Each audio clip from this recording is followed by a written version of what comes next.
Ay, Dios es bueno, Dios es bueno. Iglesia, les voy a pedir que busquen en Éxodo capítulo 21. Éxodo capítulo 21. Hoy tenemos una palabra bien chévere, una palabra práctica. Hoy no vamos a entrar en asuntos demasiado espirituales de unción y de ángeles y de Espíritu Santo, etcétera. Hoy vamos a hablar un mensaje práctico. ¿Cuánto le dan gloria a Dios? Porque la Biblia tiene sabiduría práctica para nosotros. La sabiduría de Dios no es como la filosofía del mundo. ¿Alguien ha estudiado filosofía en algún momento? Es extraño. Yo creo que los filósofos tratan de hacerse escuchar sabios y tratan de confundirte para que tú pienses que ellos son bien sabios. Pero la sabiduría de Dios no es así. La sabiduría de Dios no te humilla. La sabiduría de Dios te da principios prácticos para una vida saludable. Así que les voy a pedir que se pongan de pie en cuanto tengan Éxodo capítulo 21. ¿Pueden decir amén? En este capítulo, Dios comienza a darle a Moisés la ley para el pueblo. Un sistema de leyes que da comienzo a una dispensación, a un tiempo que Dios quiso marcar para el pueblo, en el que Dios quería que ellos conocieran precisamente cuál era el carácter de Dios, qué es lo que le gusta a Dios y qué es lo que no le gusta. Les voy a leer un solo versículo para comenzar en la mañana de hoy. Les voy a leer el versículo 24 y posiblemente lo han escuchado. Versículo 24, Éxodo 21, 24. Y leo en el nombre del Padre y del Hijo y del Espíritu Santo. Y dice: ojo por ojo. Yo creo que lo puedes repetir conmigo. Repite conmigo: ojo por ojo, diente por diente, mano por mano, pie por pie. Hoy vamos a estar predicando bajo el tema ¿qué haría Jesús? ¿Qué haría Jesús? Cierren sus ojos, vamos a orar por la palabra. Padre bueno, te damos gracias porque en tu palabra hay vida para mí. En tu palabra hay instrucciones, hay sabiduría, Señor, hay revelación para mi vida.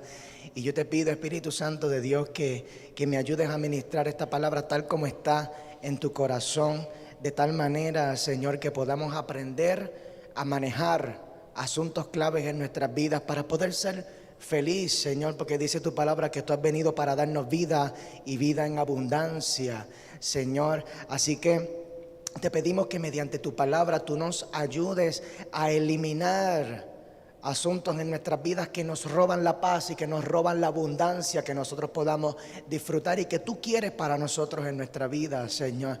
Te pedimos que nos ayude a sanar cosas en nuestro interior y a sanar cosas en nuestras relaciones para poder vivir en armonía y seguir avanzando en tu propósito. Y te damos gracias, Señor, en el nombre de Jesús. Y la iglesia de Jesucristo dice amén, amén, amén. Se pueden sentar. ¿Qué haría Jesús? Como les mencioné, este capítulo tiene el principio de la ley ordenada por Dios y tiene una lista de leyes y mandamientos que son bien específicos, y Dios escoge ese momento para atender algunos asuntos bien claves que le invito a que lo puedan leer porque realmente le va a enriquecer y posiblemente también le va a traer algunas inquietudes respecto a la manera en que nosotros estamos viviendo. Y no voy a discutir todo el capítulo hoy, pero sí este versículo a mí me parece preciso porque Dios saca al pueblo de Israel de la esclavitud en la que estuvieron por 400 años y Dios le habla a ellos, les envía a Moisés a llevarles un mensaje bien específico, y era los voy a sacar de la esclavitud, los voy a sacar de Egipto, en donde ustedes están viviendo en un tipo de sistema opresivo. A lo mejor en algún momento usted ha pagado renta injusta. Usted en algún momento ha vivido en algún lugar alquilado en el que usted ha pagado una renta que usted dice: wow, esto es como que mucho. Yo creo que por los 500 pesos que estoy pagando aquí, posiblemente yo podría estar viviendo en otro lugar con otros beneficios, y estoy viviendo bajo unas condiciones un poquito injustas. Repite conmigo: injusto. Y Dios se acerca a este pueblo que estaba viviendo en unas condiciones injustas y le deja saber: los voy a sacar de este lugar que ni tan siquiera les pertenece a ustedes, y posiblemente a causa de que ese lugar a ustedes no les pertenece, los pueblos de ese lugar el pueblo egipcio en ese lugar siente que tiene ventaja sobre usted y siente que usted siente que lo puede oprimir en ese lugar. Así que te voy a sacar de ese lugar y te voy a llevar a un lugar que va a ser tuyo, que yo te lo voy a entregar a ti. Hay una promesa. Hay un lugar que yo te he prometido para que tú puedas habitar en ese lugar, para que tú puedas mantener ese lugar. Y es la tierra de Canaán, lo que hoy es Jerusalén, lo que hoy es la tierra santa. Un pequeño espacio geográfico que ha sido controversial por siglos, porque hay dos pueblos diferentes que se pelean por esa tierra, por ese pedacito de tierra, porque entienden que es herencia para ellos, los hijos de Abraham. Y Dios les dice: los voy a sacar del lugar en donde ustedes son esclavos, en donde ustedes están en desventaja, en donde ustedes están siendo oprimidos, y los voy a llevar, los voy a mover. Repite conmigo: movimiento. Los voy a mover hasta un lugar que va a ser para ti. Va a ser para ti. Y eso a mí me hubiera emocionado muchísimo escucharlo, ¿verdad? Señor, me vas a sacar de un lugar que no me pertenece, yo quiero lo mío. Yo quisiera poder tener un lugar en donde yo me pudiera sentir seguro, en donde yo me pudiera sentir bien, donde yo pudiera tener paz, en donde yo no tuviera temor de que en cualquier momento me vayan a sacar de aquí, ¿verdad? Y de momento Dios les habla a ellos y les dice: los voy a llevar a un lugar, los voy a mover. Y entonces ellos, yo me imagino que se prepararon para estar un tiempo en movimiento. Pero qué peculiar que Dios los sacó a ellos de Egipto, los llevó hasta el monte en el que les dijo: donde me van a adorar. Pero luego de la adoración que ellos rindieron a Dios en ese lugar, a lo mejor ellos esperaban movimiento, ¿verdad? Y qué interesante que Dios los hubiera sacado a ellos de la tierra de Egipto y los hubiera traído a este lugar en donde Dios les dijo: ahora detente, detente que te voy a hablar, detente que te voy a enseñar. Y Dios, que me atrevo a decir que es el maestro de los maestros, Él sabe cómo escoger sus estrategias de enseñanza, ¿verdad? Y me parece que Dios utiliza dos estrategias principales para enseñarnos. Y yo creo que por ahí hay una universidad, yo no sé si es Dewey University, que tiene como lema: aprende practicando. Aprende practicando. Y eso es un tipo de enseñanza, un estilo de enseñanza en donde yo, en vez de darte la teoría primero y luego te traigo al laboratorio a practicar, no, vente primero al laboratorio, te voy a dar estas herramientas aquí y te voy a ir explicando paso por paso cómo es que tú vas a armar este instrumento o este muñeco, ¿verdad? Y nosotros vemos en la Biblia varias historias. Una de ellas sería la de José, que José aprendió practicando. José fue un joven que no tenía experiencia de liderazgo. De hecho, era el más joven en su familia en el momento en que él empezó a tener conflictos con los hermanos que lo vendieron como esclavo. Y bajo ese acto de haberlo vendido como esclavo, José es llevado a un lugar en donde él tiene que pasar ciertos años viviendo bajo la tutela de su mayordomo, porque él fue esclavo en ese lugar, y él aprendió a administrar fincas siendo esclavo. Él aprendió destrezas de liderazgo observando a su jefe, a su amo, mientras él estaba siendo procesado injustamente, porque yo no me merezco esta esclavitud. Si yo estaba bien en casa de papi, yo estaba de lo más bien gordito y colorado en la casa de mi papá. Mi papá me amaba más a mí que a los demás hermanos y me hacía una ropa especial para mí. Yo estaba súper bien y de momento entro en un proceso injusto, y mediante este proceso injusto yo voy adquiriendo unas destrezas que me van a ser útiles para el propósito de Dios a largo plazo para con mi vida. Vemos en la historia de José que eventualmente él llega a ser el segundo en mando en Egipto.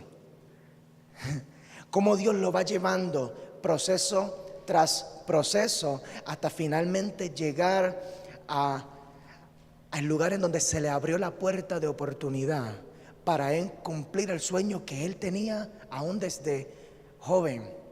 Y ese estilo de aprendizaje en muchas ocasiones involucra sufrimiento para nosotros, ¿verdad? Porque los procesos muchas veces nos toman de sorpresa. Y los procesos, cuando nos toman de sorpresa, pues muchas veces es eso, es que yo estoy en la obligación de aprender sí o sí, porque si no, tal vez yo no sobreviva este proceso. El segundo estilo es más el estilo de salón de clase, más o menos como estamos nosotros aquí.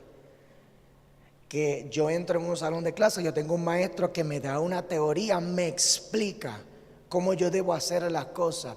Entonces yo no sé en la vida cuál de los dos tipos de enseñanza desespera más.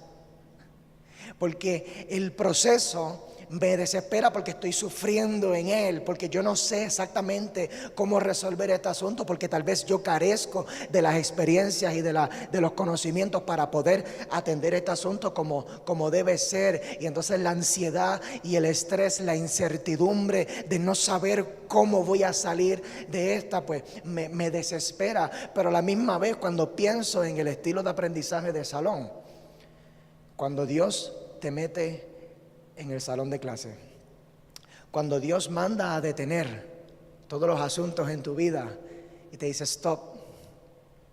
Y yo creo que Puerto Rico ahora mismo se encuentra como en un pequeño detente, ¿verdad?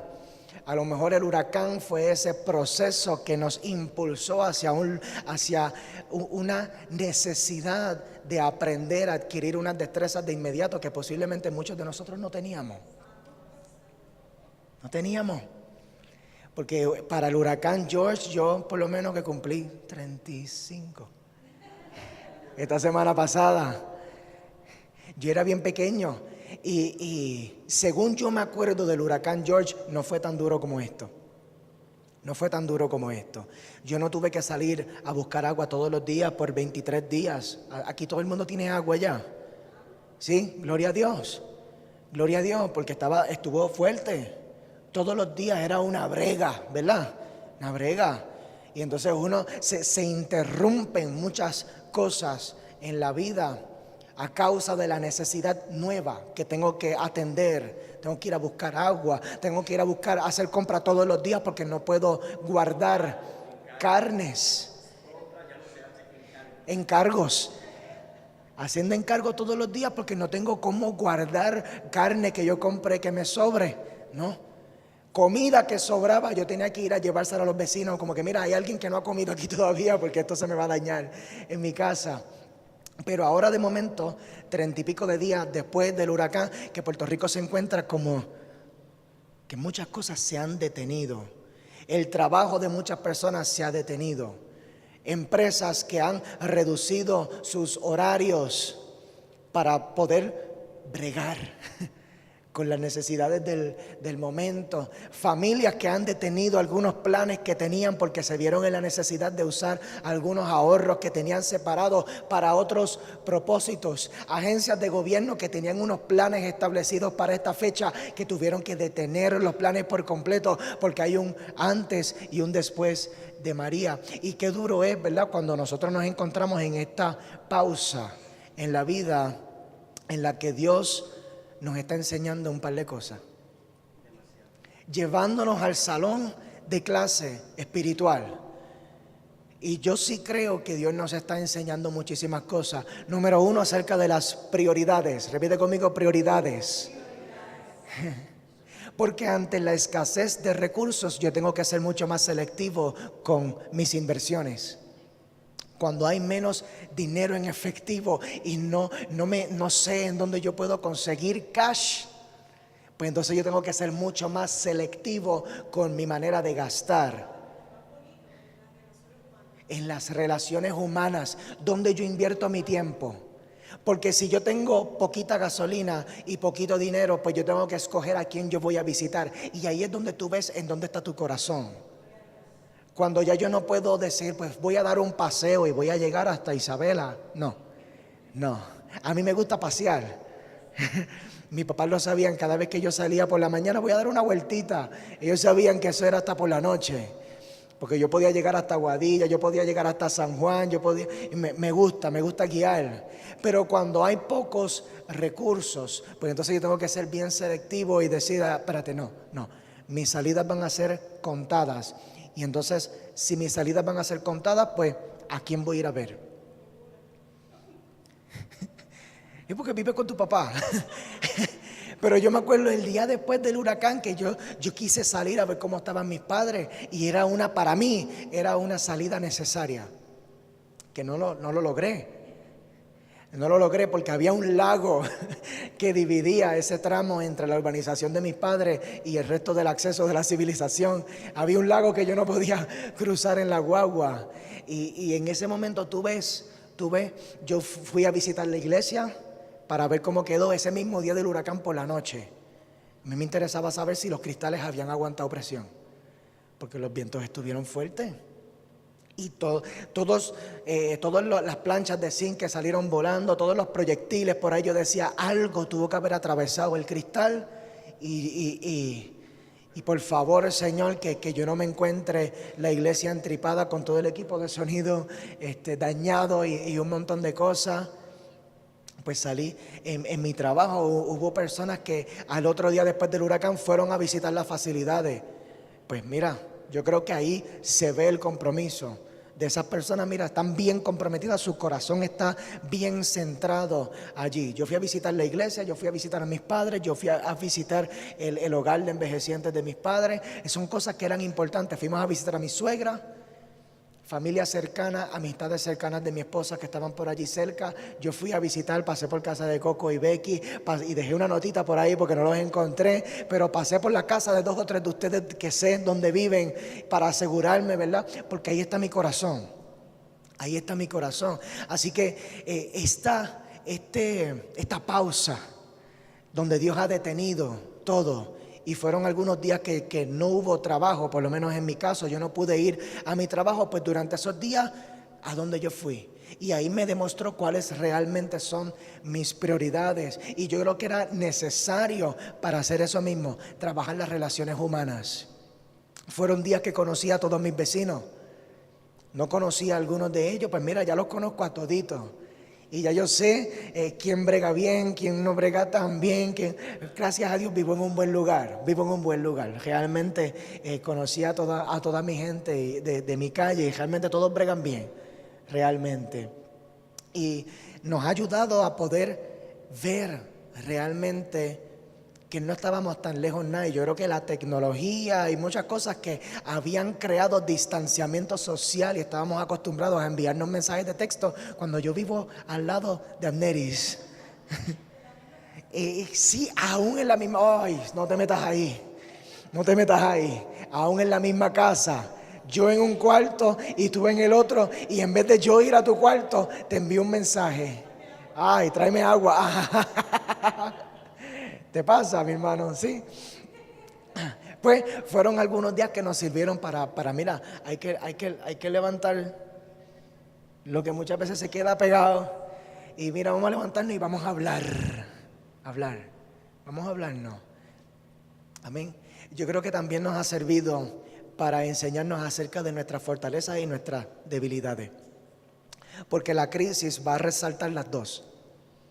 Aquello en lo que somos buenos, yo creo que la crisis exalta eso, nuestras virtudes, nuestra fortaleza, nuestros talentos. Y yo vi negocios nuevos que se levantaron, gente que tenía recetas para hacer burritos. Yo vi gente vendiendo burritos en las filas de la gasolinera.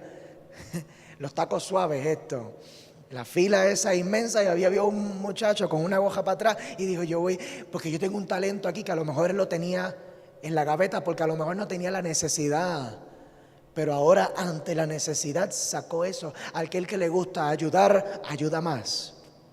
De la misma manera con nuestras deficiencias de carácter, ¿verdad? Aquel que es impaciente ante la crisis, se desespera. ¿Verdad? Exacto.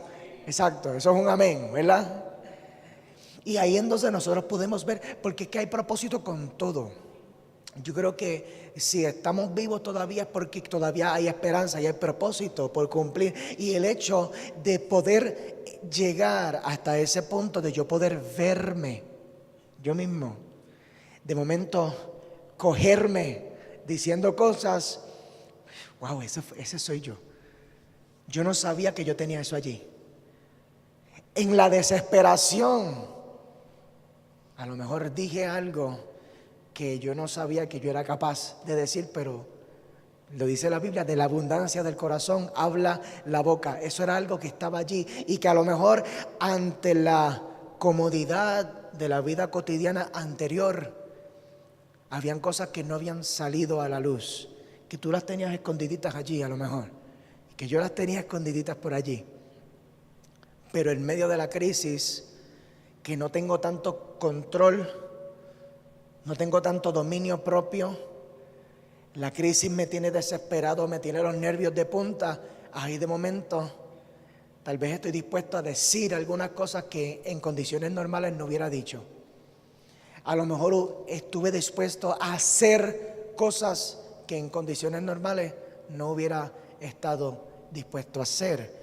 A lo mejor reaccioné de una manera que en condiciones normales no hubiera reaccionado allí. Y eso es una bandera que Dios está permitiendo que tú levantes.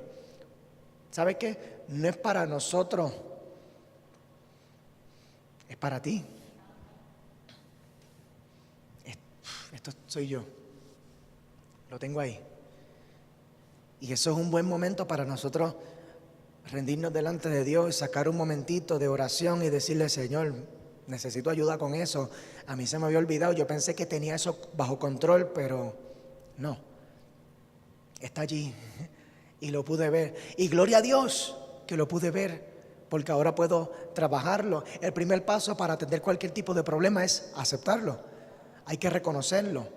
Hay que reconocerlo, amén. Así que Dios nos ha traído a este punto histórico en el que nos ha detenido para enseñarnos muchas cosas, amén. Así que yo creo que nos ha enseñado, por último, ¿verdad? Para cerrar esa parte, nos ha enseñado mucho acerca de su fidelidad. Su fidelidad. Muchos de nosotros no sabíamos que contábamos tanto con Dios.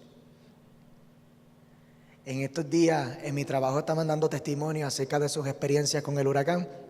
Y hubo una señora que yo sabía que ella era cristiana, ella habla mucho de su fe y ella habla de los ministerios y de las actividades de su iglesia y de montones de cosas. Y esta mujer se paró delante del grupo y dijo: yo pensaba que tenía mucha fe, yo pensaba que confiaba realmente en Dios, pero cuando llegó la crisis a mi casa, perdí la fe, me di cuenta que realmente no estaba tan centrada y Dios me ha ido demostrando mediante la crisis cuán fiel Él es.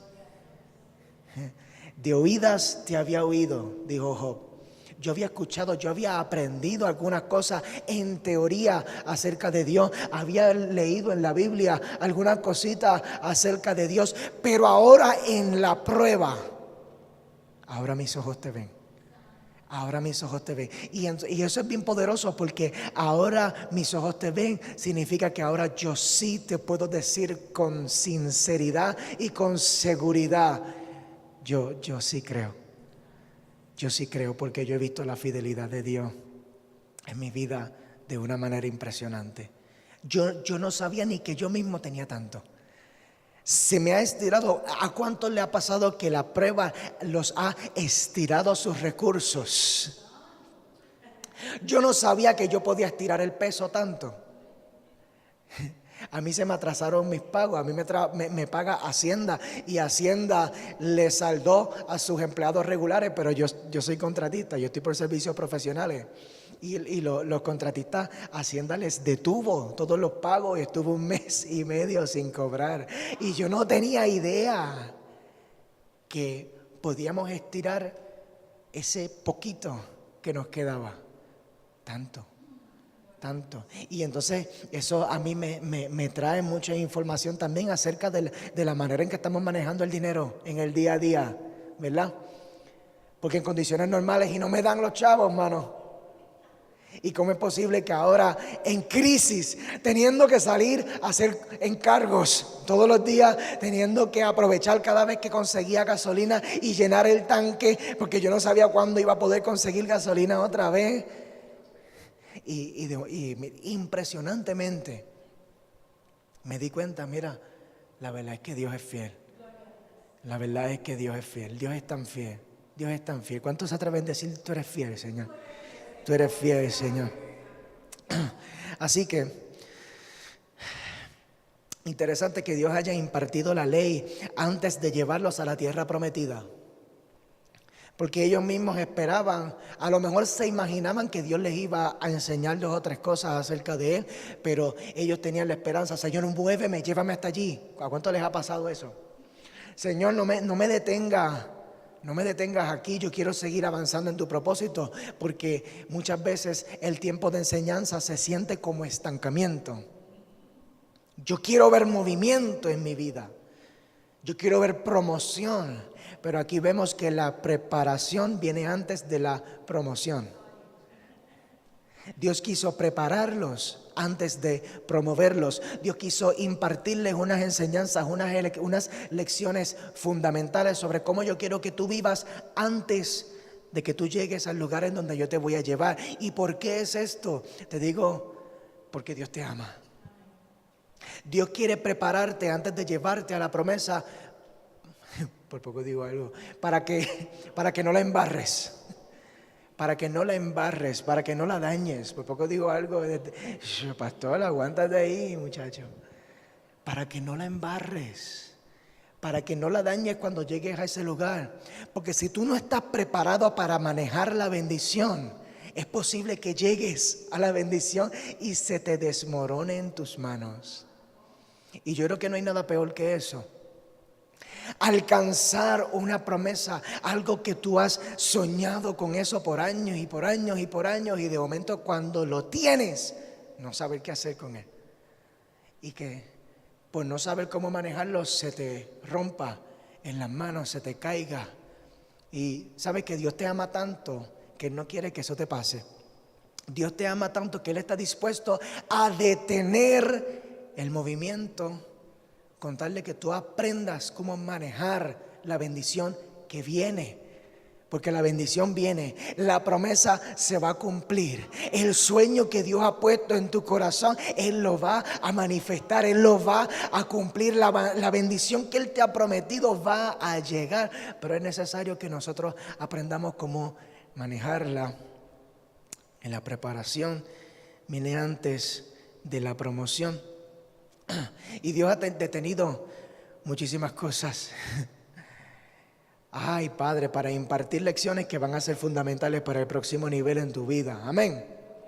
Amén, amén, amén. Y Dios siempre ha operado de esta manera desde Génesis capítulo 1. En el principio creó Dios los cielos y la tierra estaba desordenada y vacía, y el Espíritu de Dios se paseaba sobre la tierra, y Dios dijo, sea la luz, y fue la luz. Y Dios de inmediato comenzó a separar la luz de las tinieblas para establecer orden antes de crear lo que sería en la visión que Él tenía para nosotros. Amén.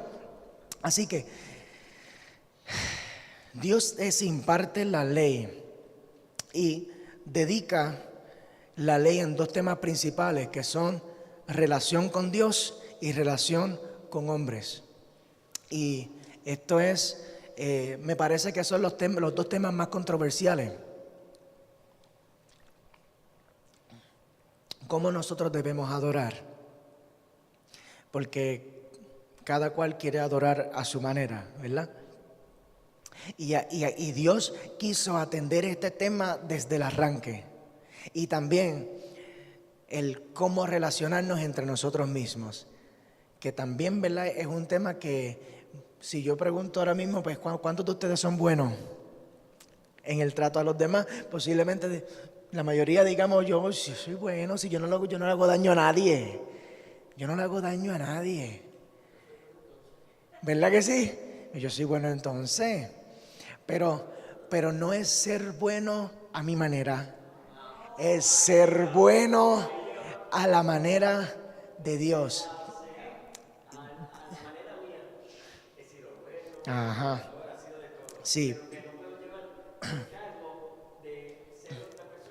No, no, no. Pues Dios quiso establecer entonces los parámetros para que tú no te tuvieras que confundir.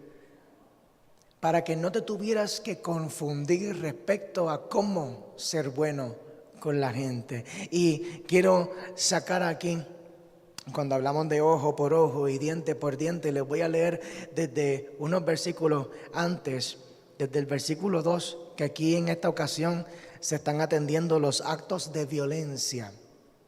Y de aquí de la ley se saca el Código Civil, tanto de España y de los Estados Unidos. Y nosotros tenemos mucho en nuestro Código Civil, en nuestro sistema de leyes aquí en Puerto Rico, que sale de la misma Biblia porque fue inspiración para la creación de los códigos civiles más influyentes aquí en Puerto Rico. Y en este caso les voy a leer desde el versículo 22.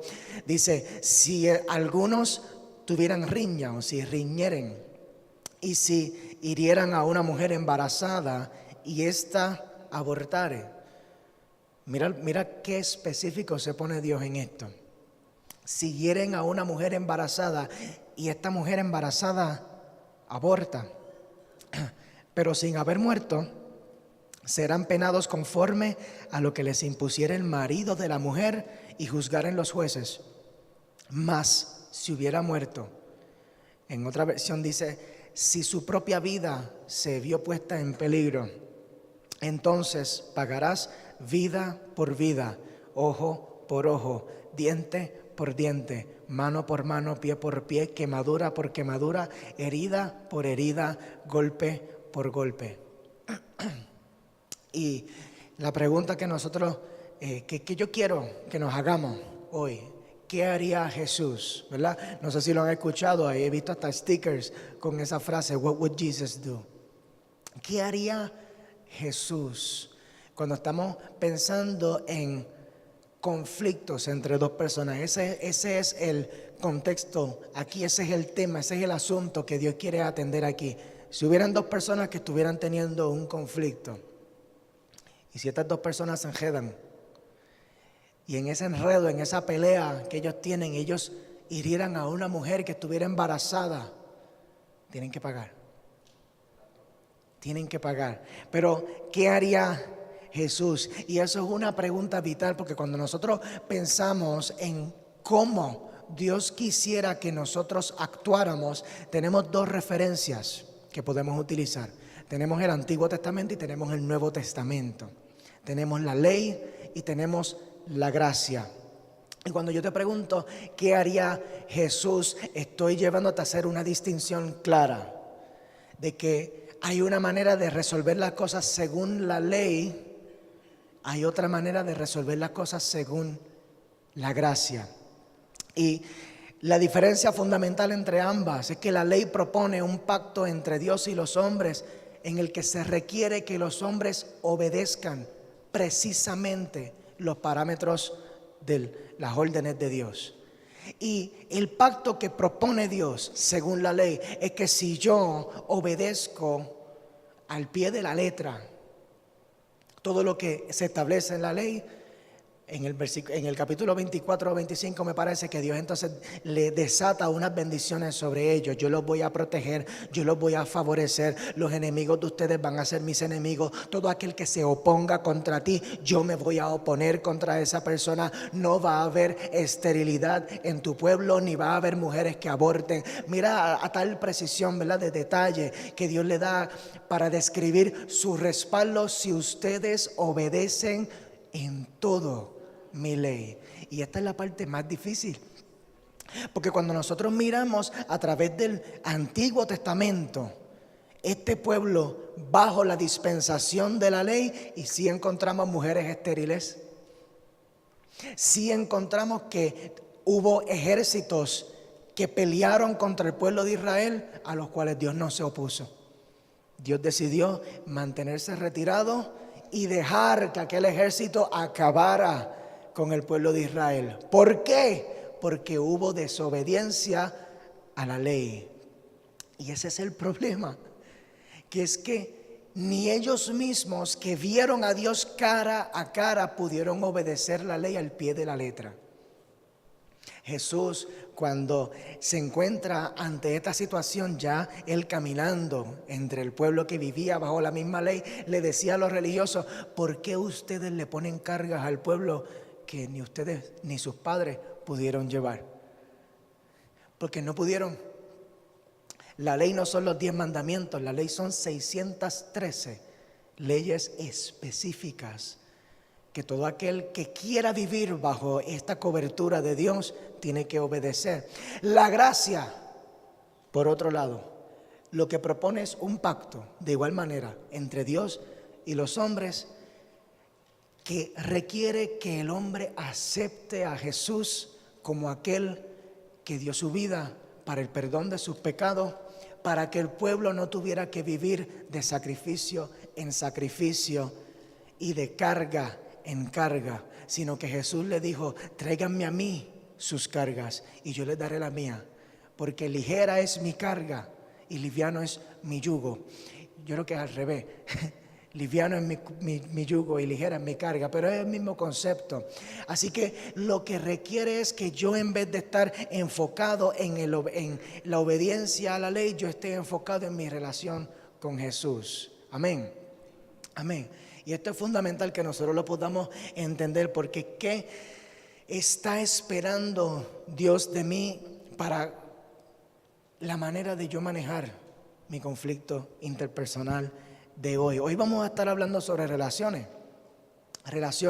Cómo yo me relaciono con la gente en mi familia, cómo yo me relaciono con mis vecinos, cómo yo me relaciono con la gente en mi trabajo, cómo yo me relaciono con cualquier persona, hasta con aquellos que me quieren hacer la vida de cuadritos, ¿verdad? La gracia no está desconectada de la ley. Y te voy a leer esto. Hoy era un buen mensaje para traer libreta, porque voy a traer algunos versículos que son clave en estas enseñanzas. Mateo capítulo 5, versículo 17. Mateo capítulo 5, 17 dice: no piensen que he venido para abrogar o para darle fin a la ley o a los profetas. No he venido para darle fin, sino para cumplir. No he venido para abrogar, sino para cumplir. El hecho de que Jesús llegara y estableció unos nuevos parámetros no significa que se descarta lo que Dios había establecido en la ley, sino que en eso es que está la gracia. Es Jesús parándose frente a ti y mirándote y diciéndote: yo sé que no pudiste cumplir con la ley, por eso yo la cumplí por ti.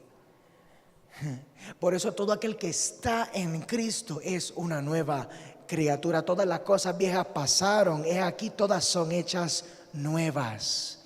Pero es estar en Cristo lo que Dios está esperando de nosotros, porque si nosotros logramos estar en Cristo, estaremos en cumplimiento con la ley. Jesucristo y el poder del Espíritu Santo que viene a nuestras vidas mediante nuestra fe, eso es lo que a nosotros nos empodera realmente para cumplir con lo que Dios espera de nosotros. Amén. Amén, amén. Así que, ¿qué haría Jesús? Y les voy a leer Mateo, ese mismo capítulo 5 de Mateo, que Jesús en el Sermón del Monte atiende este mismo versículo de Éxodo 21. Dice: ustedes han oído que se dijo ojo por ojo y diente por diente, pero yo les digo, no resistas al que te haga algún mal. Al contrario, si alguien te pega en la mejilla derecha, ofrécele también la otra. Ay, esto no nos gusta, ¿verdad? Si alguien te pega en la mejilla, ¿cuál? ¿En la izquierda o en la derecha? ¿Qué fue lo que digo? En la derecha. Tágata. Ofrécele también la otra. Va más allá. Si alguien te demanda y te quiere quitar la camisa, déjale que se lleve también tu capa. Si te obligan a llevar carga 1 milla, llévala 2. De ahí sacamos el refrán de dar la milla extra. Dar la milla extra.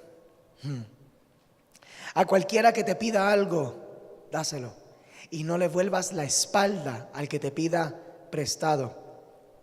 También han oído decir: ama a tu prójimo y odia a tu enemigo. Y esto está brutal. Han oído que se dijo, ama a tu prójimo y odia a tu enemigo. Pero yo les digo, amen a sus enemigos. Amen a sus enemigos y oren por quienes los persiguen. Así ustedes serán hijos de su Padre que está en el cielo, pues Él hace que su sol salga sobre malos y buenos y manda la lluvia sobre justos e injustos. Porque si ustedes aman solamente a quienes los aman, ¿qué premio recibirán? Hasta los que cobran impuestos para Roma se portan así. Hasta los cobradores de impuestos, que eran malos de verdad.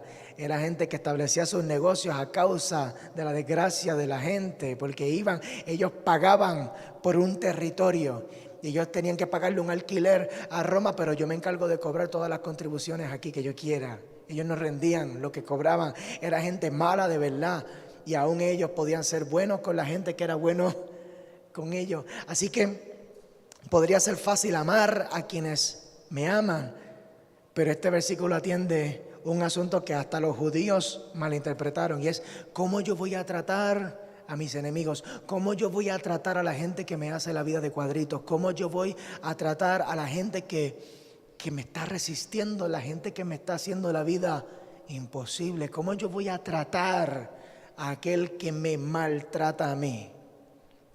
Y anteriormente teníamos que ojo por ojo y diente por diente, ¿verdad? Venganza. Tú me das, yo te doy para atrás. Y esto se lo enseñamos a nuestros hijos. No te quedes dado. Si te dan, tú zumbas para atrás. Olvídate que yo resuelvo con la maestra. Si te dan, pero y tú dale que sepa, para que no te vuelva a dar, tú dale duro. Si te dan a ti, ojo por ojo, diente por diente. Y esta es la ley de la calle. Y lo vemos ahora mismo en Bayamón, hay un revolú porque mataron como 9 personas en una semana. Y es eso mismo, guerras de puntos, buscando venganza entre ellos. Esto es ley de calle. Dios les había dicho en Levítico capítulo 19, versículo 18, no te vengarás. Esto es bajo la ley, en Levítico también el libro de la ley. No te vengarás ni guardarás rencor a los hijos de tu pueblo, sino amarás a tu prójimo como a ti mismo. Y lo firma, ese versículo dice, yo Jehová, te lo digo. No vas a buscar venganza, ni vas a guardar rencor. Mire, ese es el mandamiento, allí en Levítico. Y el problema fue que se tomaron la libertad de definir prójimo, porque le digo, amarás a tu prójimo como a ti mismo. Pues yo voy a amar a mi prójimo. Y definieron prójimo como vecino. ¿Y qué es un vecino? Vecino es una persona que está cerca de mí, que sus ideales están cercanos a los míos, que su manera de pensar se parece a la mía. Gente cerca de mí. Así que es fácil. Yo voy a amar a la gente que esté cerca de mí. Y entonces ellos asumieron una postura selectiva ante quién era su prójimo. Pero prójimo realmente lo que significa es una persona que entre en contacto contigo. No es necesariamente una persona que piense igual que tú. No es necesariamente una persona que todo lo que tú digas te dice amén. Y a nosotros nos encanta ese tipo de personas, ¿verdad? Cuando nos sentimos mal, ¿con quién yo me desahogo? Yo me desahogo con la persona que me refuerza mi propia opinión. Ah, no, tú tienes toda la razón. Tú tienes toda la razón. A mí me encanta desahogarme con ese tipo de personas. No es verdad. Aquí falló aquel, falló aquella. Es verdad. Vamos a meterle las manos. Pero ese no es el caso aquí. Ese no es el caso aquí. Es que nosotros en la vida realmente tenemos que tener relación con personas que muchas veces van a diferir de nosotros. Personas que muchas veces nosotros necesitamos eso. Personas que cuando nosotros nos desahoguemos con ellos porque estamos enfurecidos por algo que nos hicieron, alguien que se atreva a decirnos, mira, fíjate, Héctor, con todo respeto, pero aquí fallaste tú. Fallaste tú. Yo entiendo, ¿verdad? A lo mejor se tiraron de parte y parte y pasó lo otro, pero en esto tú también fallaste. Y yo necesito poder recibir ese tipo de información de la misma manera como recibo también el refuerzo positivo, ¿verdad? Necesito. Y ellos entonces escogieron, yo voy a amar a mi prójimo, pero a mi enemigo. Cuando Jesús les dijo a ellos, ustedes han escuchado ese refrán, amarán a tu prójimo, pero odiarás a tu enemigo. ¿Sabes que él no estaba citando una porción bíblica? Eso no está en la Biblia. Eso era un refrán que ellos mismos habían creado. Es como Dios aprieta pero no ahorca. Eso no está en la Biblia. Esos son refranes que nosotros mismos hemos creado por cosas que nosotros hemos entendido acerca de Dios, pero no es necesariamente una verdad bíblica. Y eso nos pasa a nosotros y les pasaba a ellos también. ¿Por qué? Porque ellos interpretaron algo acerca de Dios a su manera. Amaremos a nuestro prójimo, pero a mi enemigo no. Ellos mismos crearon esto y Jesús entonces atiende el refrán de ellos, su propia teología que ellos habían creado sobre el tema. Pero ellos mismos tenían información sobre eso en Deuteronomio capítulo 23. Versículo 7, Deuteronomio 23, 7, dice, no aborrecerás al edomita, que eran pueblos enemigos, porque es tu hermano. Los edomitas vinieron a pelear con ellos en varias ocasiones. Y Dios les dice, no los aborrecerás porque son tu hermano. Más allá le dice, no aborrecerás al egipcio, porque forastero fuiste en su tierra. Y no hay mayor enemigo para ellos que el pueblo egipcio. El pueblo que los oprimió bajo esclavitud por 400 años. Eso es como cuando Dios te dice, aquel que fue tu bully en la escuela. Aquel que te molestaba. Aquel que constantemente la tenía contigo y te quería molestar y hacerte la vida de cuadrito y que Dios te diga, no aborrezcas a fulano, no lo aborrezcas. Así que ellos incluso tenían información para establecer una creencia diferente, pero ellos escogieron amar al prójimo, odiar al enemigo. ¿Y qué haría Jesús? ¿Qué haría Jesús? Y en cuanto a este tema de manejo de ofensas, que es un tema difícil, ¿verdad? ¿Cómo yo manejo mi relación con aquellas personas que me han ofendido?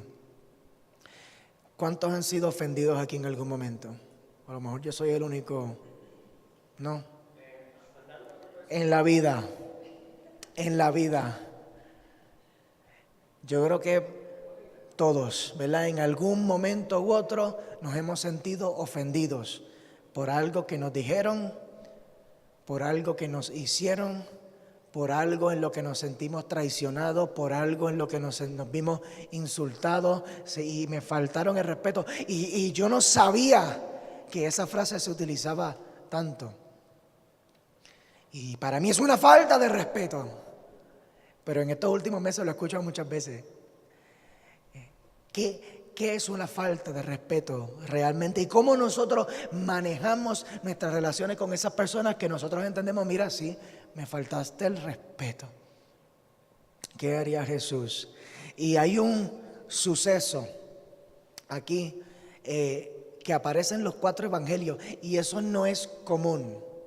Los 4 evangelios, Mateo, Marcos, Lucas y Juan, narraron las historias de Jesucristo y no es común encontrar un suceso que aparezca en los 4 evangelios, pero el suceso del que les quiero hablar aparece en los 4 y yo creo que se acuerdan que cuando vinieron a arrestar a Jesús, Pedro sacó la espada y le cortó la oreja a uno de los que vinieron a prenderlo. ¿Se acuerdan de ese relato?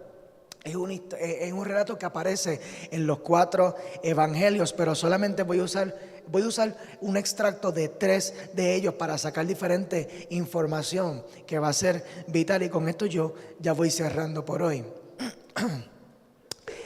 Mateo capítulo 26. Si lo pueden buscar, y en cuanto lo tengan pueden decir amén.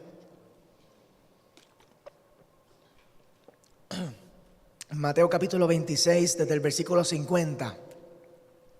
En este momento, esta es la noche que vienen a arrestar a Jesús.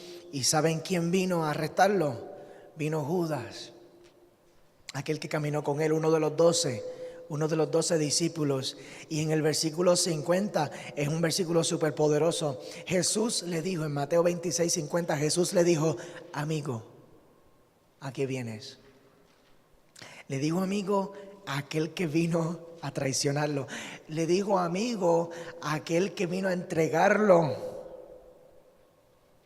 al juicio. Le dijo amigo a aquel que yo di mi vida por ti. Tú caminaste conmigo y tú has visto todas las cosas buenas que yo he hecho. Tú caminaste conmigo y tú viste los milagros que yo hice. Tú viste toda la gente que yo sané. Tú has visto, me has visto en mis mejores momentos. Y Jesús, solamente Jesús, sabiendo que Judas lo había traicionado, yo creo que solamente Jesús le pudo haber dicho esto: amigo. A mí se me ocurrirían 2 o 3 otras palabritas que le podría decir para saludar a este hombre que me vino a traicionar. Yo no sé si a usted le pasa también, que se le podrían ocurrir 2 o 3 cositas que le diría, que no es amigo. Amigo. Le dijo amigo, ¿a qué vienes? Y entonces se acercaron y echaron mano a Jesús y lo prendieron. Lo prendieron significa que le dieron la primera pela allí, para sujetarlo. Pero uno de los que estaba con Jesús, extendiendo la mano, sacó su espada e hiriendo a un siervo del sumo sacerdote, le quitó la oreja. Le tiró, sacó la espada y le zumbó y le tumbó la oreja. Y aquí nosotros vemos la reacción normal. Yo creo que esa sería la reacción mía. Cuando yo estoy tratando de proteger la vida de alguien que yo sé que está a punto de entrar en un proceso injusto, yo creo que esta es la reacción humana, ¿verdad? De defendernos como gatos ante las amenazas que podamos percibir. Pero Jesús le dijo en el versículo 52, y esto es poderoso, Jesús le dijo: vuelve tu espada a su lugar, porque todos los que tomen espada a espada perecerán. Y esto es brutal porque Jesús, en su respuesta, manifiesta lo que Él tiene en su corazón. La Biblia dice que de la abundancia del corazón habla la boca.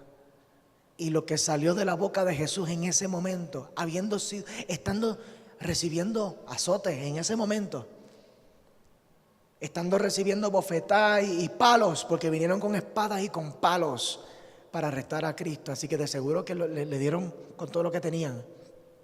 Y en ese momento Él le dijo: no. ¿Por qué? Porque todos los que tomen espada a espada perecerán.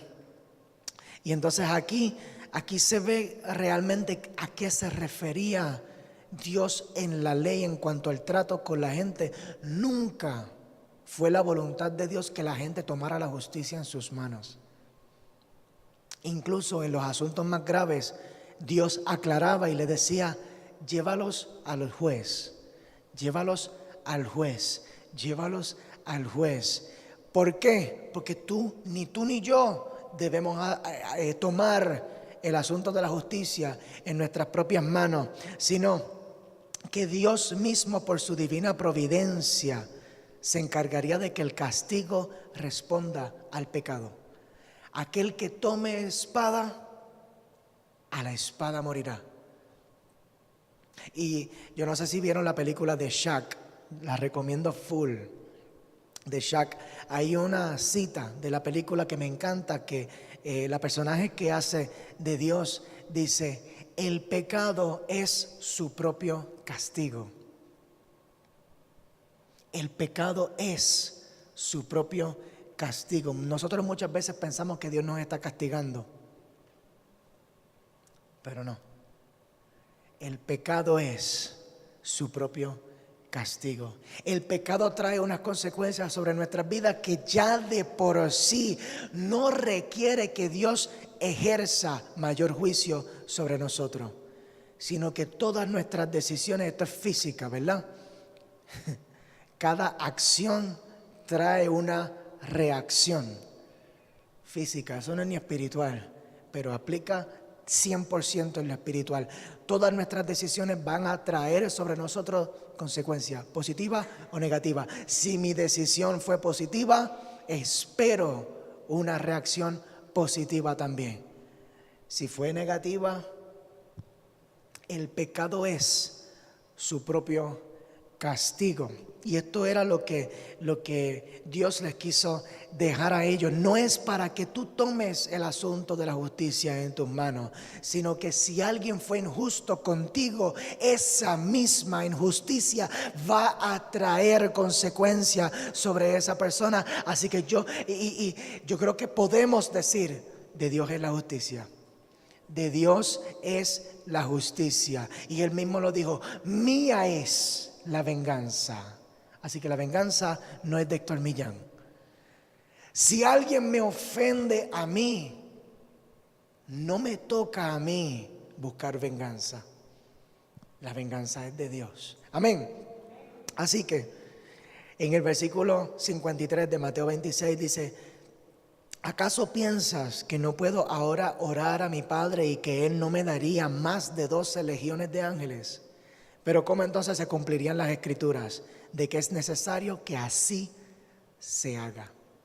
Y nosotros cuando estamos atravesando el proceso nos quejamos porque el proceso duele, pero hay procesos que simplemente los tenemos que atravesar.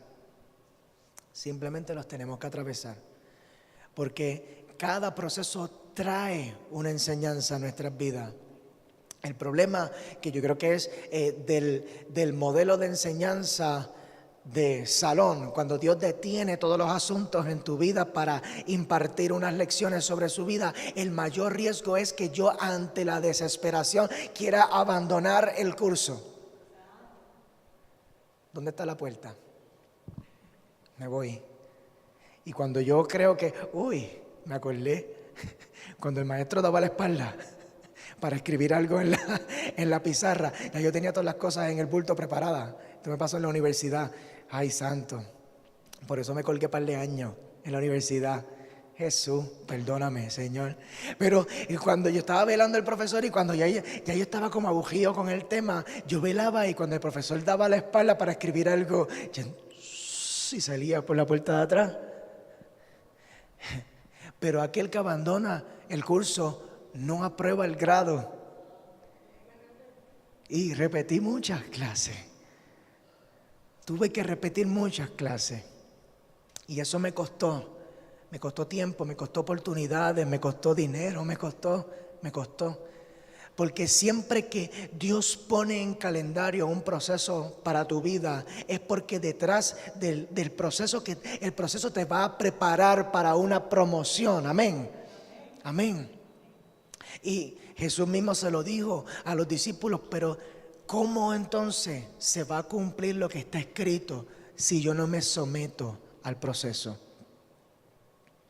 Si yo no me someto. Ay, santo. Así que voy a sacar ahora de Juan, no lo tienen que buscar porque solamente pero lo pueden apuntar, Juan capítulo 18, un solo versículo que voy a sacar de este evangelio. Juan capítulo 18, versículo 10. Y ya estoy terminando. Repite conmigo, aleluya. Juan capítulo 18, versículo 10. Pero estamos aprendiendo 2 o 3 cositas, ¿verdad? Sí, esto es práctico.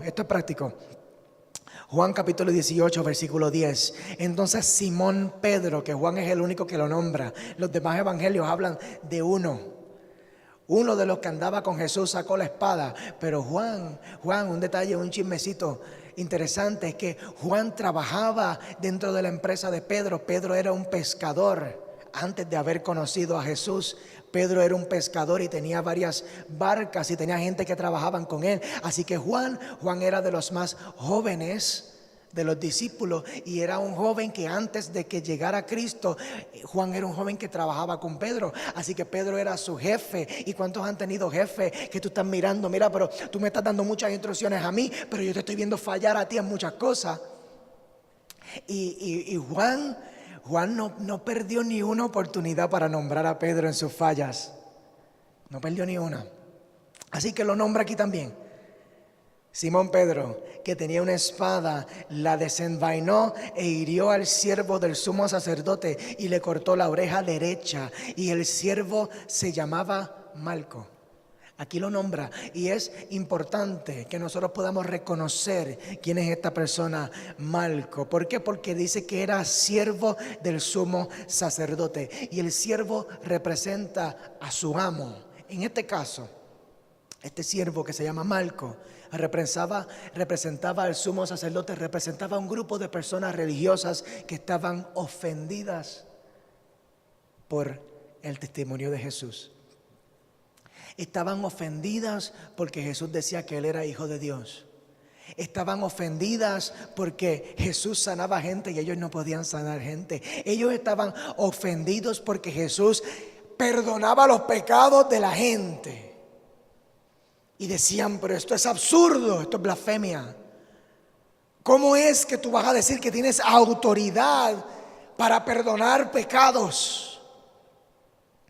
Y Jesús, bueno, pues para que tú veas que yo tengo autoridad para perdonar pecados, a ti te digo, levántate, toma tu lecho y anda. Y en ese momento Él sanaba y levantaba gente, y era para reventarle la paciencia a esta gente que ya de por sí estaban ofendidos. Para que tú veas realmente lo que yo puedo hacer y lo que yo he venido a hacer. Lo que yo he venido a hacer. Y tenemos entonces un grupo de personas ofendidas porque Jesús estaba anunciando un nuevo pacto que se iba a establecer, que le restaba autoridad a estas personas religiosas que tenían su kiosco bien montado. Cualquier parecido a lo que vemos hoy en muchos lugares, ¿verdad? Es pura coincidencia. Cuando tú te ves amenazado de que alguien te va a quitar autoridad cuando tú estás guisando en algo, ¿no te da a ti? No, a lo mejor yo.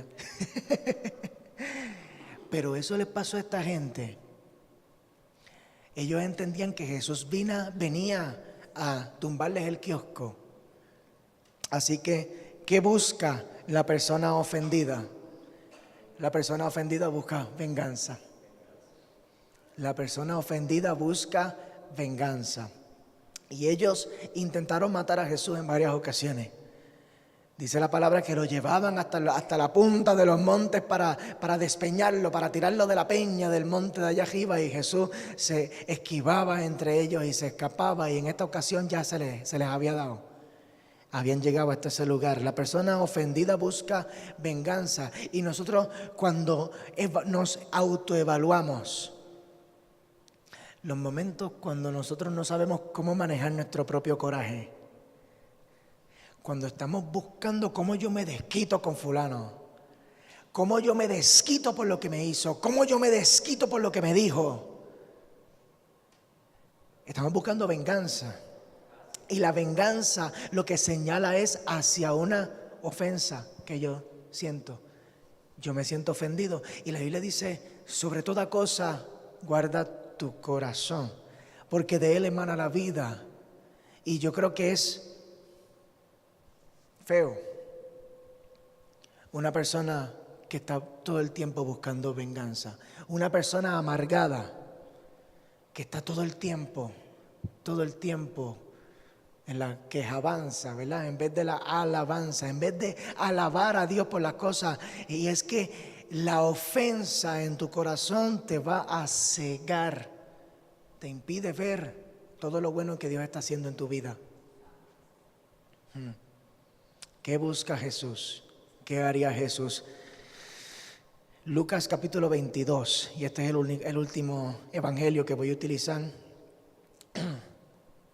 Lucas capítulo 22, versículo 44, dice, y estando en agonía, oraba más intensamente, y era su sudor como grandes gotas de sangre que caían hasta la tierra. Es el mismo relato. Un poquito antes de que vinieran a arrestar a Jesús, dice la palabra que Jesús estaba en Getsemaní orando al Padre, la famosa oración: Padre, si fuera posible, pasa de mí esta copa, pero no se haga mi voluntad, sino la tuya. Y dice la palabra que él estaba en una agonía terrible, terrible, y era su sudor como grandes gotas de sangre. Se le había coagulado la sangre ya, y lo que estaba botando por los poros era sangre con sudor. Era tanta la ansiedad que él estaba sintiendo. Cuando vinieron a arrestar a Jesús, Jesús no estaba teniendo un buen día. Hay días y hay días, ¿verdad? A mí, si tú me coges en un buen día, a lo mejor tú me puedes gastar una mala crianza, pero como yo estoy en un buen día, te lo puedo dejar pasar. Pero no me coges en un mal día. Y así somos, ¿verdad? Muchos de nosotros. No me cojas en hoy sí que no. Hoy no estoy para nadie. Estoy harto de odio hoy, ¿verdad? Lo hemos escuchado. Hoy sí que no estoy para nadie. No venga. Hoy no. Cuando tú ves a esa persona que acostumbra tirarte esos comentarios como para tratar de sacarte por el techo. No, papi, hoy no. Hoy no. Hoy no estoy para nadie. Perdóname. Pues Jesús, en uno de esos días, y los hombres también tenemos nuestros días, ¿verdad? Porque sabemos que las mujeres, pero los hombres tenemos nuestros días también. Tenemos nuestros días. Me pasa. Cuando se levantó de la oración, en el versículo 45, vino a sus discípulos y los encontró durmiendo. ¡Pa' colmo! Yo que me los traje a ustedes para que me dieran apoyo moral, para que me ayudaran a orar aquí, y ustedes se duermen. No. De Guatemala a Guatapeor. Y les dijo: ¿por qué duermen? Levántense y oren para que no entren en tentación. Mientras él aún hablaba, se presentó una turba, o se presentó un gran grupo de personas. Y el que se llamaba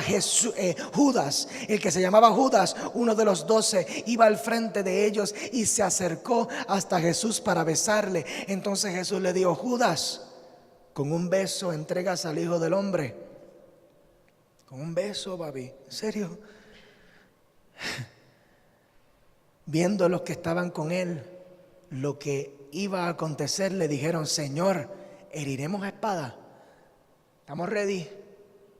¿Estamos ready? Tú da la palabra que aquí estamos armados toditos, como Don Omar cuando sale con su combo, ¿verdad? Salen armados toditos y los cogen en las fiestas patronales. ¿Estamos ready? Solamente tú da la palabra. Pero uno de ellos, en el versículo 50, uno de ellos hirió a un siervo del sumo sacerdote y le cortó la oreja derecha. Pedro, que no esperó instrucciones. Pedro era el impetuoso. No esperó instrucciones. No. Yo tiro primero y después pido perdón. Algunos de ustedes son así. También me ha pasado a mí también. Tiro primero y después cualquier cosa, pues me disculpo, tú sabes, pero yo tiro adelante. Le tiró, hirió a un siervo del sumo sacerdote y le cortó la oreja derecha. Entonces, respondiendo Jesús, y aquí es que nosotros vemos, ¿qué haría Jesús? Le dijo: basta ya, deja. Y tocando su oreja, le sanó. Tocando la oreja de aquel que vino a prenderlo, de aquel que vino a arrestarlo, este hombre que se llama Malco. El ofendido busca venganza, pero ¿qué busca Jesús? Detener el ciclo de rencor. Yo te voy a pedir que te pongas de pie.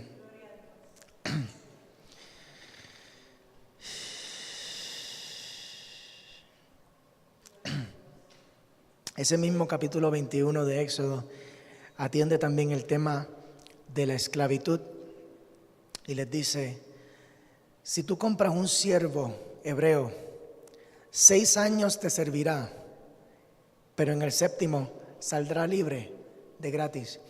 Y Dios atiende el tema de la esclavitud, y esto es algo bien controversial, ¿verdad? Porque ¿por qué Dios va a hablar de la esclavitud si Dios no está trayendo libertad? Dios atiende el tema de la esclavitud porque el tema de la esclavitud estaba vigente. La Biblia no dice que Dios creó la esclavitud. La esclavitud no fue idea de Dios, la esclavitud fue idea del hombre, que lamentablemente el pueblo hebreo cuando salió de la misma esclavitud en Egipto, salieron con las malas mañas de Egipto también y comenzaron a tener sus propios esclavos. Y una mala idea de los hombres, Dios la atiende para establecer una manera de darle fin. Si tú compras un esclavo, 6 años te va a servir, pero en el 7º año quedará libre. Y el número 7 es un número que habla acerca de ciclos cerrados. 7 días en la semana. En el libro de Apocalipsis el 7 es un número bien común que Dios le habla a los 7 ángeles de las 7 iglesias, habla de los 7 espíritus de Dios, habla de los 7 sellos del libro que van a ser desatados en el final. ¿Por qué? Porque el 7 habla de que aquí hay un ciclo que ha comenzado, que no necesariamente lo comenzó Dios. En este caso, la esclavitud. Y yo creo que el rencor nos esclaviza. Y algo que nunca fue idea de Dios, que posiblemente lo comenzamos, ¿le puedes dar play, por favor? Algo que comenzamos nosotros mismos con una idea de que necesitamos ejercer venganza sobre aquellos que nos han ofendido a nosotros. Dios lo atiende y dice: tú has entrado en unos ciclos que te están haciendo más mal que bien, pero yo te voy a dar una manera de salir. Y cuando Dios le habló del número 7 aquí, yo creo que ese número 7 señalaba hacia la venida de Jesucristo.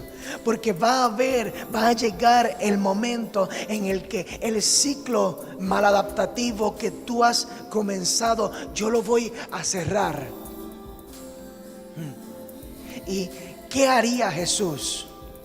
Cuando nosotros vemos lo que Jesús hizo cuando se vio enredado en su propio ciclo de ofensas y venganzas, que Él nunca hizo lo que hizo para ofender a los sacerdotes, a los fariseos, ni a los judíos religiosos que estaban tratando de ejercer violencia sobre Él. Él no los quiso ofender, sino que la salvación vino de los judíos y Él fue primeramente a predicarle a su propia gente para que ellos recibieran la primera oportunidad de salvación. Mira la gracia. Y mira cómo responde esta gente que en vez de recibir la salvación de Dios, crucifican a su Salvador. Crucifican al Mesías que estaban esperando. Esto es terrible.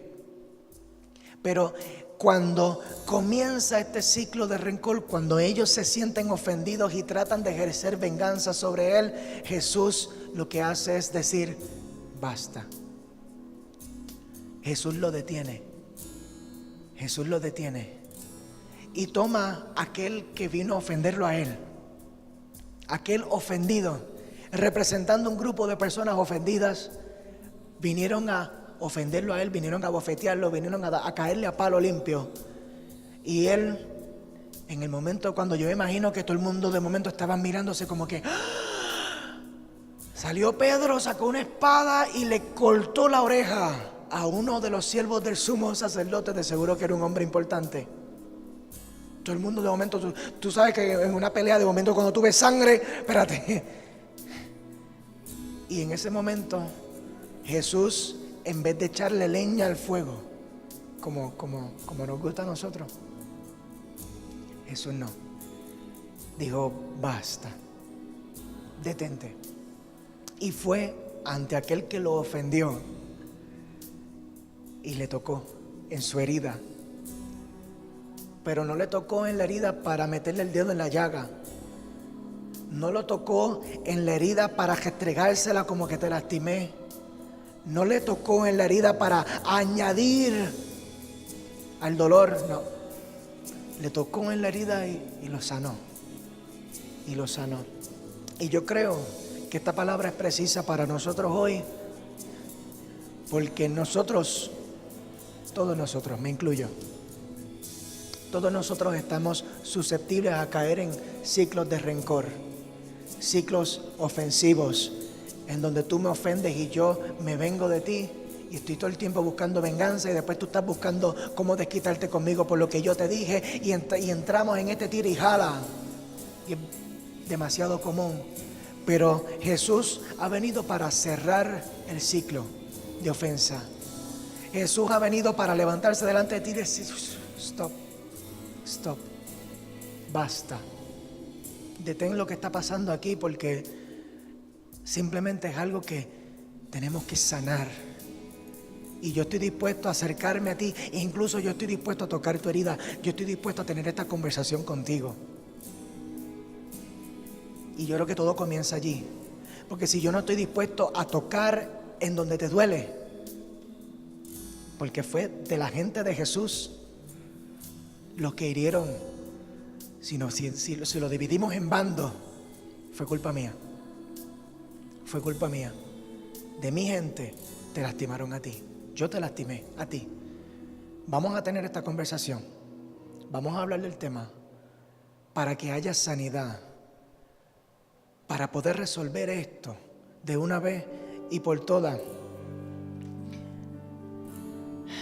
Y a lo mejor tú me dirías: pastor, pero ¿y si es alguien que simplemente me tiene cansado ya? Que es algo repetitivo y esto no para, y hay un patrón, y hay un patrón, y hay un patrón. Mateo 18:21 dice: entonces se le acercó Pedro y le dijo: Señor, ¿cuántas veces perdonaré a mi hermano que peque contra mí? Hasta 7 veces. Hasta 7, le dijo Pedro. Vamos a poner un límite a esto. A nosotros nos gusta ponerle límite a ese tipo de cosas, ¿verdad? Yo te voy a dar 3 oportunidades. La tercera la vencida. Pedro fue un poquito más. Yo voy a dar 7. 7. Hasta 7. Jesús le dijo: no te digo hasta 7, sino aún hasta 70 veces 7. 70 veces 7. Por el cual el reino de los cielos es semejante a un rey que quiso hacer cuentas con sus siervos. Y le narra una parábola también. Un rey que quiso arreglar las cuentas con su siervo que le debía mucho dinero, y el siervo le rogó: perdóname. Y el rey se compadeció de él y le dijo: pues está bien, te voy a perdonar la deuda. Tú me debes, pero te la voy a perdonar. Y ese siervo, cuando salió, se acordó de alguien que le debía dinero a él y fue y lo metió preso, aún aquel habiéndole rogado a él. Fue y lo metió preso hasta que le pagara. Y cuando el rey se enteró, le dijo: brother, pero más de lo que te debía él a ti, me debías tú a mí, y yo te lo perdoné. Y eso es gracia. Eso es gracia. Gracia es yo reconocer que, mira, yo mismo le he fallado tanto a Dios, y Dios que me ha perdonado tanto a mí. ¿Cómo yo no le voy a perdonar algo a fulano que tal vez fue algo menor que lo que yo le hice a Dios, con la manera de yo ofenderlo a Él, con mi desobediencia, con mis pecados, con todas las veces que yo le he dado la espalda, con todas las veces que yo he comenzado mi proceso con Él y lo he dejado a un lado, con todas las veces que yo te he fallado a ti, Señor. Y ese es el punto de referencia que establece Jesús con cada uno de nosotros. Desde allí nosotros debemos partir para nosotros atender los asuntos de ofensas. Señor, tú me perdonaste a mí, y yo te debía a ti mucho más que lo que me debe fulana. Yo te he ofendido a ti mucho más de lo que me ofendió a mí fulano, con las cosas que yo he hecho. Y entonces yo voy a dar por gracia lo que por gracia yo he recibido.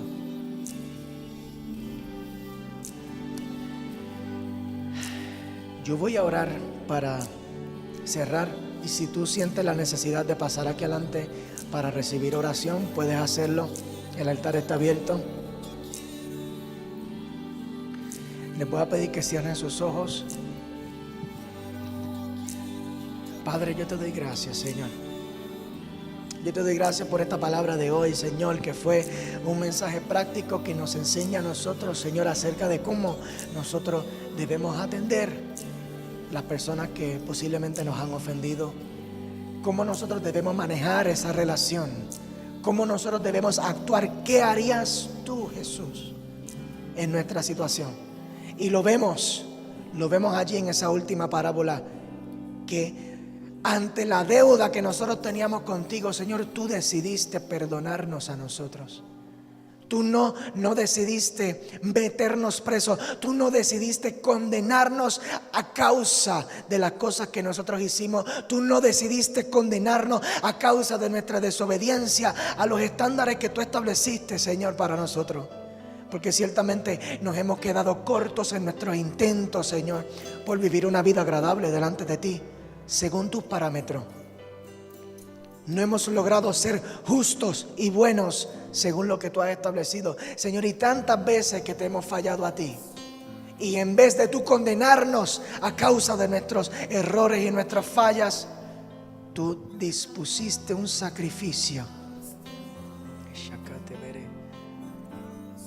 Tú diste tu propia vida. Diste tu propia vida para pagar el precio de mis errores. En vez de condenarme a mí, en vez de matarme a mí, me diste vida cuando yo no lo merecía.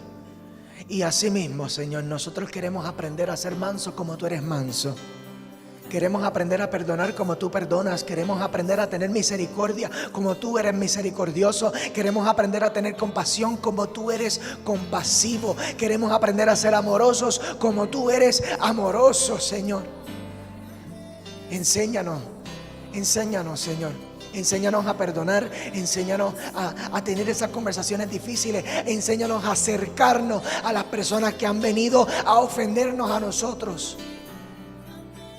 Y enséñanos a tocar esa herida para sanarla, no para aumentar el dolor, sino para traer paz en la relación. Y Señor, yo te pido por cada uno de los que estamos aquí hoy, todos nosotros. Y si alguno de nosotros estuviera en algún tipo de ciclo ofensivo, en donde hemos estado buscando venganza de otra persona o estamos enredados en algún tipo de conflicto interpersonal, te traemos las heridas de nuestros propios corazones hoy, Señor, para que tú hagas con nosotros como hiciste con Malco. Porque a mí me duele, Señor. A mí me duele en donde me ofendieron. A mí me duele en donde me cortaron. A mí me dolió aquello que me dijeron. A mí me dolió aquello que me hicieron, Señor. Y es difícil no pensar en cómo yo me voy a desquitar ante aquello que me hicieron a mí, Señor. Pero yo te pido, Dios, porque si tú lo hiciste con Marco, lo puedes hacer conmigo. Si lo hiciste con Marco, Señor, el siervo de ese sumo sacerdote, yo sé que lo puedes hacer conmigo. Y tu palabra dice: pedid y se os dará. Y yo te lo pido hoy, Señor. Te lo pido que hagas conmigo como hiciste con él, Señor. Tócame en donde me duele. Tócame, Señor, en donde está la herida. Tócame en donde yo he sido ofendido. Tócame en donde estoy cargando esa ofensa en mi corazón, Señor. Y yo te pido, Dios, que tú me sanes aquí. Espíritu Santo de Dios, tú que eres el consolador, yo te pido que te pasees aquí entre nosotros y que seas tú tocando cada uno de nuestros corazones ahora mismo. Seas tú impartiendo paz y consuelo sobre nuestros corazones. Cada uno de nosotros, Señor. Cada uno de nosotros. Cada uno de nosotros. Toca allí en donde duele, Señor. Toca allí en donde está la ofensa. Toca allí en donde me insultaron. Toca allí en donde me hirieron. Toca allí en donde me menospreciaron. Toca allí, Señor, en donde me desplazaron, Señor. Toca allí en ese lugar, Señor, en donde más yo necesito sanidad. Sanidad allí en mi corazón, en donde posiblemente yo he guardado el recuerdo de esa palabra ofensiva o de ese acto de traición. Toca allí, Espíritu Santo de Dios, así como tocaste a Malco en su herida abierta.